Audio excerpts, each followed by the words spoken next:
Good morning students. हम आज पढ़ेंगे नरेशन। तो नरेशन हाउ मेनी टाइप्स, कितने प्रकार का होता है, आइए देखिए। पहले हम देखते हैं नरेशन क्या है। जैसे आपने देखा नरेशन, इसका मीनिंग होता है आपका कथन। हिंदी में कथन बोलते हैं।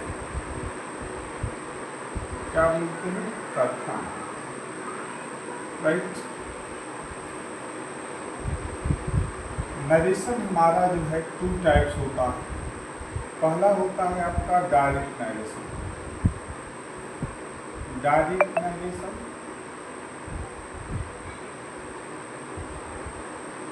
और दूसरा हो जाता है आपका indirect narration. Direct narration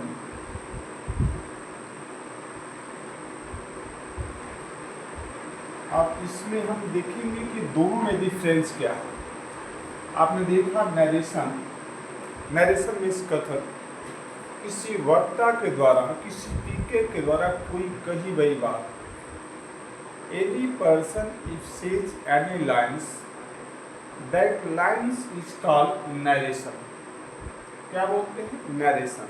if any person speaks some lines, that lines is called narration. And it is 2 types, direct narration and indirect narration.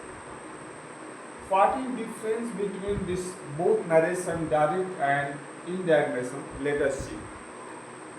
किसी भी वक्ता के द्वारा कोई बात, कोई लाइन्स, कुछ भी कहा जा रहा है, अगर आप उसको जो सेम टू सेम अगर आप उसको बोलते हैं या लिखते हैं तो that is called direct narration. But उसी सेंटेंस को, उसी सेंस को, उसी बात को, उसी मैटर को जो किसी स्पीकर के द्वारा कहा गया है, उसको आप अपने वर्डों में बोलते हैं according to rules, according to rules changing. जो कुछ उसमें संभव है चेंजिंग करना, अगर उसमें एक करके अपने वर्ड में उसको आप बोलते हैं, स्पीक करते हैं या लिखते हैं, तो that is called indirect narration. Students, आपको समझ में आ रहा होगा। Narration means any lines which is tells by या told by any person is called narration. कथन कहते हैं। It is 2 types, direct narration and indirect narration. Direct narration means if any person says some lines and if you are speaking same to same, saying same to same, so that is called the direct narration. And if you speak or write in own words, adding something according to rules, so that is called the indirect narration. आपको समझ में आ रहा होगा? ध्यान से सुनेंगे, sure and certain you will get something new यानी यूनिक। आइए हम देखेंगे कि अब हम इसको कैसे चेंज करेंगे, how we change from direct to indirect. आइए देखते हैं। तो चलिए, पहला जैसे आपका इसमें सबसे पहले सेंटेंस आती है असर्टिव। क्या आती है? असर्टिव। आइए देखिए, इसमें पहला सेंटेंस आपकी होती है असर्टिव। हम असर्टिव सेंटेंस को कैसे चेंज करेंगे, तो इसको देखिए। आप देखिए इसमें कैसे हम चेंज कर सकते हैं। जैसे आपका सेंटेंस दे दिया गया है और राम सेज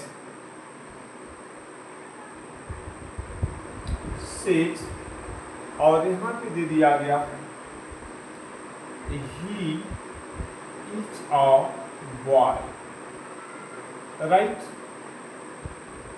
आप देखिएगा ये सेंटेंस हमारी असर्टिव है, इसको हम डायरेक्ट सेंटेंस में लिखा हमने। इस सेंटेंस नोट किया है, चेंज आपको इंडेक्स में करना। कैसे करेंगे इसको जरा देखिए। ये हमारी जो सेंटेंस है किसमें है, तो डायरेक्ट में है। इसको हम यहाँ लिख सकते हैं, मान लीजिए यहाँ कर दीजिए डायरेक्ट। ये डायरेक्ट नरेशन है, direct narration, D for direct, N for narration. अब देखिए डायरेक्ट नरेशन के हमारे 2 पार्ट होते हैं। जैसे आपने लिखा ये राम सेज टू मी, देखिए आपका इन्वर्टेड कामा लगा हुआ है, ये इन्वर्टेड कामा है। तो जो भाग इन्वर्टेड कामा के अंदर होता है उसको हम बोलते हैं रिपोर्टेड स्पीच। क्या बोलते हैं? रिपोर्टेड स्पीच बोलते हैं, short form. And that part which is out of inverted comma that is called the reporting verb. इसको ध्यान रखना। लिसन अगेन, ये डायरेक्ट नरेशन है। इसके दो पार्ट होते हैं, रिपोर्टिंग वर्ब और रिपोर्टेड स्पीच, राइट। तो इसका सबसे आसान तरीका है कि that part which is out of inverted comma that is called the reporting verb and that part which is under the inverted comma that is called the reported speech, right.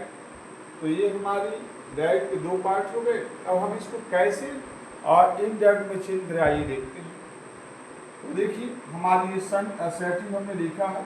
Assertive का मतलब ये है कि reported speech की जो sentence होगी वह हमेशा, अगर असर्टिव जहाँ में नोट किया तो असर्टिव हुआ करेगी, इंट्रोगेटिव है तो इंट्रोगेटिव हो करेगी। जैसा ये सेंटेंस लिखा होगा उसी के हिसाब से रिपोर्टेड स्पीच में हमारी सेंटेंस लिखी होगी।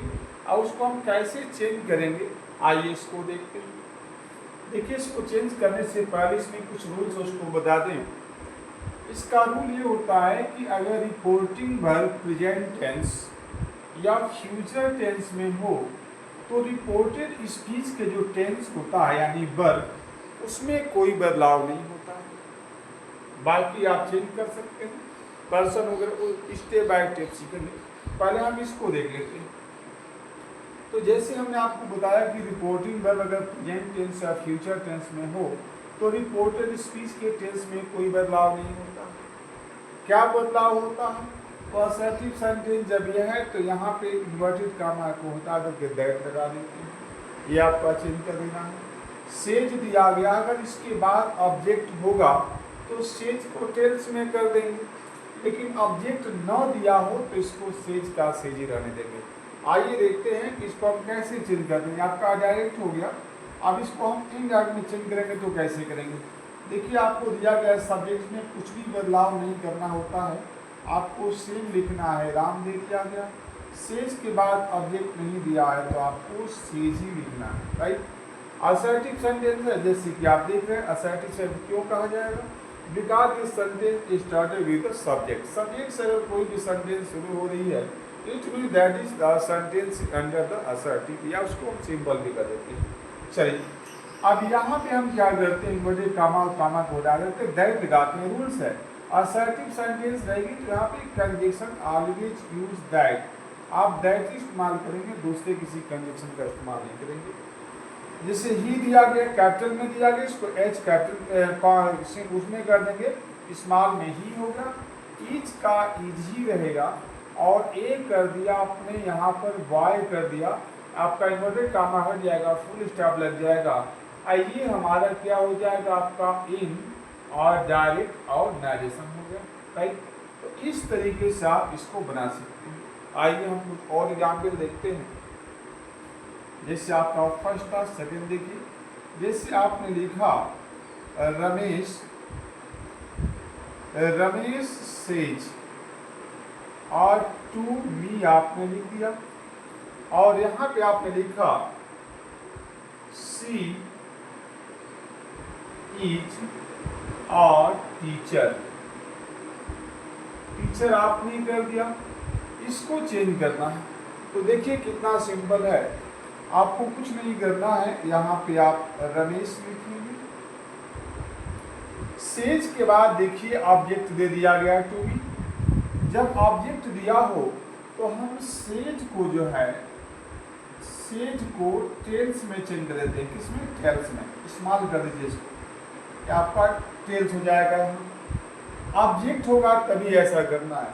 जैसे सेज दिया है तो एस लग गया है, यहीं पे मान लीजिए अगर आपका से केवल होगा तो यहाँ पे आपका क्या हो जाएगा, टेल हो जाएगा इस तरीके से। लेकिन ये आपकी प्रक्रिया तभी करनी है जब इसके बाद क्या दिया गया हो, ऑब्जेक्ट दिया हो। देखिए सेज के बाद यहाँ ऑब्जेक्ट दिया है, जबकि यहाँ पे सेज के बाद ऑब्जेक्ट नहीं था तो मैंने चेंज किया। लेकिन यहाँ पे सेज के बाद ऑब्जेक्ट दिया है तो हम सेज को टेल्स में करेंगे।